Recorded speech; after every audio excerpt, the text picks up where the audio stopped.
Welcome to F007 Channel. Dukung terus F007 Channel dengan like, share, comment, and subscribe.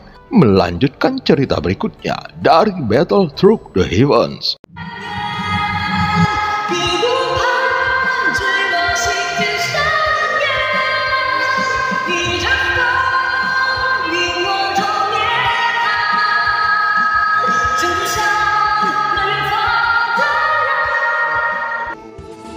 Selamat beraktivitas dan terima kasih atas dukungannya selama ini. Semoga semua sobat F007 selalu diberikan kesehatan dan rezeki yang berlimpah. Amin ya robbal alamin.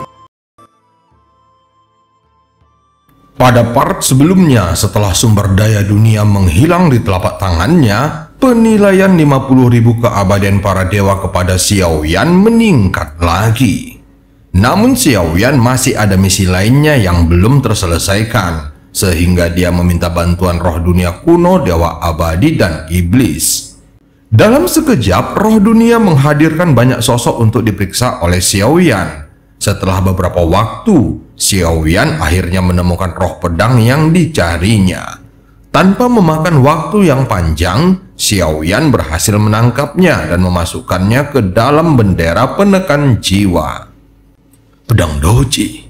Setelah mengetahui nama pedang itu, Xiaoyan memasukkan bendera penekan jiwanya ke dalam cincinnya. Saat ini yang paling penting adalah dia harus meninggalkan dunia kuno, dewa abadi, dan iblis secepat mungkin. Apalagi fakta bahwa Yuyan terus mengejarnya, sehingga itu tidak akan berefek baik apabila Xiaoyan masih tetap tinggal di dunia ini. Setelah semua sumber daya dunia disedot ke dalam pagoda emas, sumber daya tersebut ditempatkan Xiaoyan ke dalam laut 10.000 roh. Setelah 3/10 sumber daya dunia memasukinya, laut 10.000 roh yang awalnya redup sekarang bersinar dengan kilau yang luar biasa.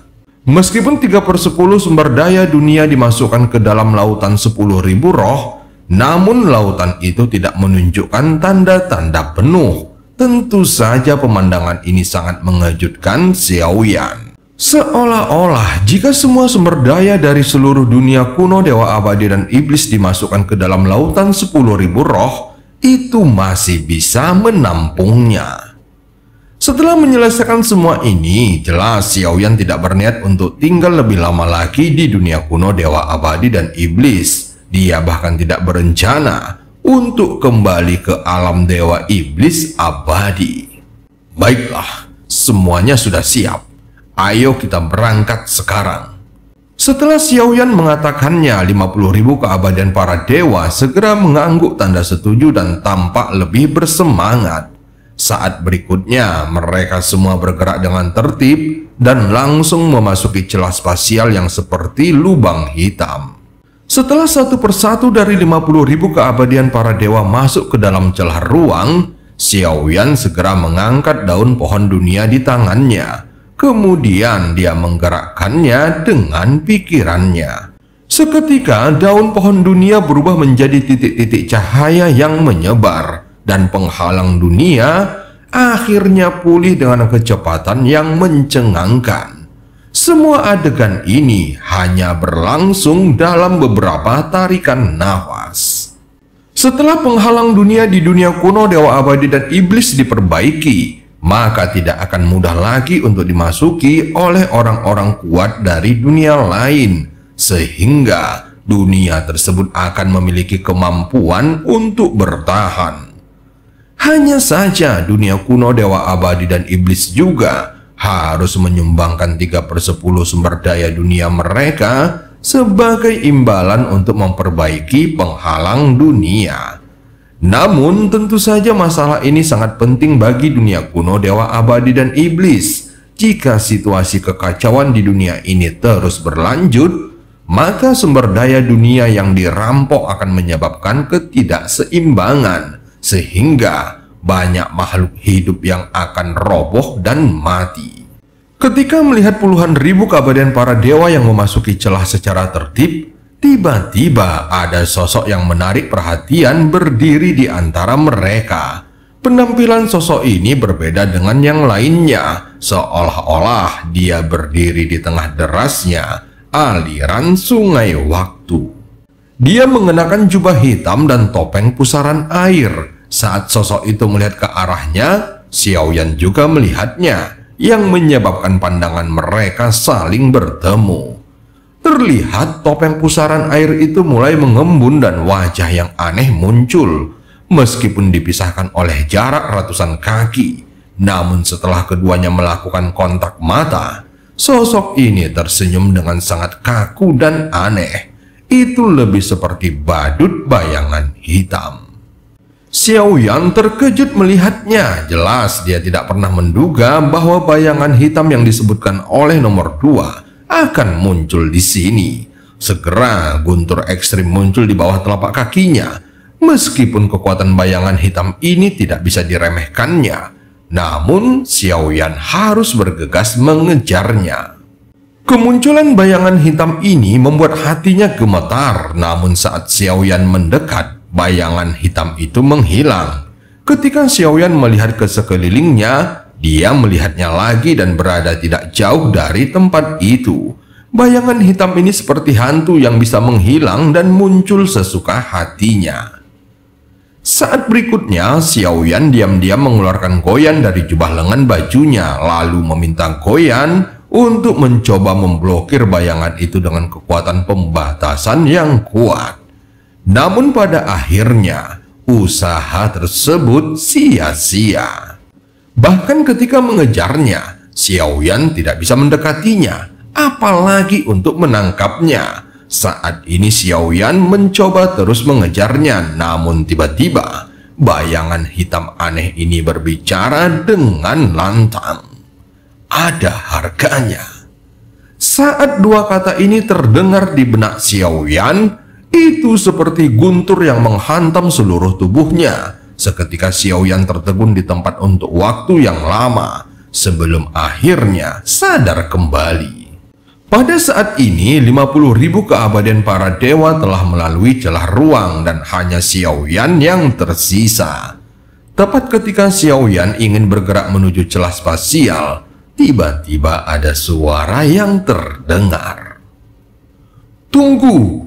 Mendengar suara ini, Xiaoyan langsung merasa ketakutan. Saat berikutnya, dengan kekuatan guntur ekstrim, dia langsung bergegas menuju celah spasial. Saat Xiaoyan memasukinya, terdengar ada suara yang mendesis. Setelah semua orang menghilang, tempat itu kembali normal, bahkan kehampaan pun pulih dalam sekejap mata.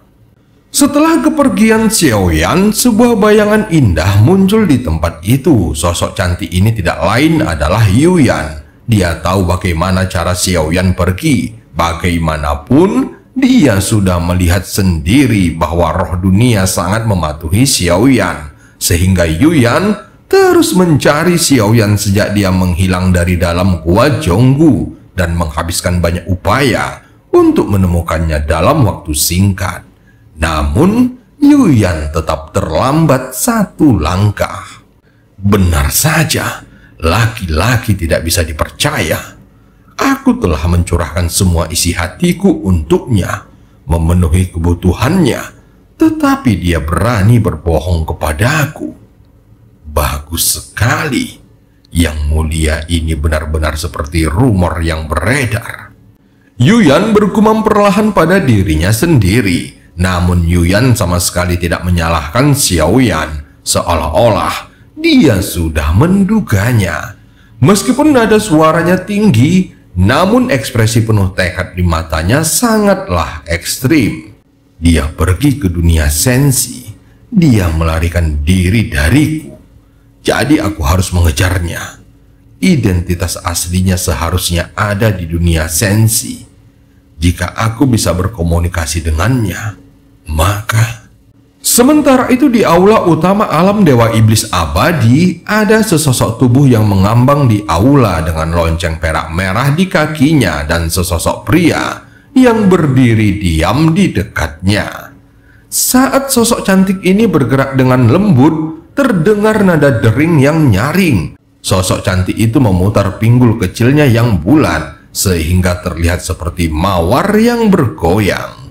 Dadanya yang menjulang bergetar dengan bangga dan tiba-tiba sosok cantik itu menghilang dari aula utama.